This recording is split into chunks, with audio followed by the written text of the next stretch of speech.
So on the Dyson 360i robot, we chose to use vision because it means the robot can know exactly where it is within a room very accurately. In turn, that means that the machine can clean very efficiently and systematically.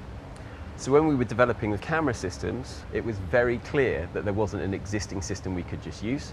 We very quickly decided not to use a forward-facing standard camera. What was needed was a system that can see all around the machine all at the same time. The advantage of such systems is you don't need to physically turn around to look to see where you are. And the other thing is anything that comes into view doesn't obscure the whole image, so the robot isn't easily blinded. So this is an example of the panoramic image used by the robot to navigate by. One of the main advantages is all four sides of the room are visible in a single shot, so the robot doesn't have to continually turn itself to actually see where it's going. It will take high contrast features throughout the image and use those to triangulate its position. As the robot begins to move, one of the advantages is those features can be tracked throughout the image without ever going out of shot. So the navigation system is very clever.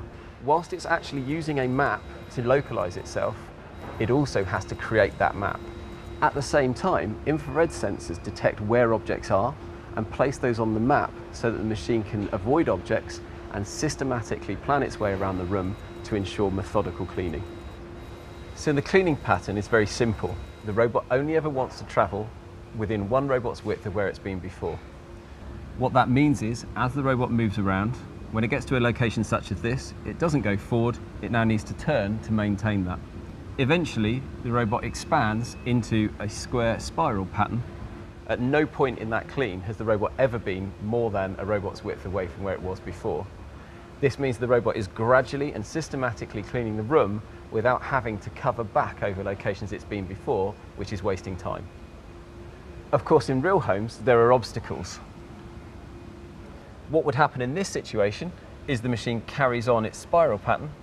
As it approaches the object, it slows down, steps across one robot's width, and comes back in the opposite direction. If it encounters further objects, which effectively trap it in, it will carry on cleaning until it can go no further, and then make a sensible decision as to the next nearest point to resume cleaning. This is only possible because the robot has an internal map, it knows where it's covered, and it knows where it's left to be cleaned.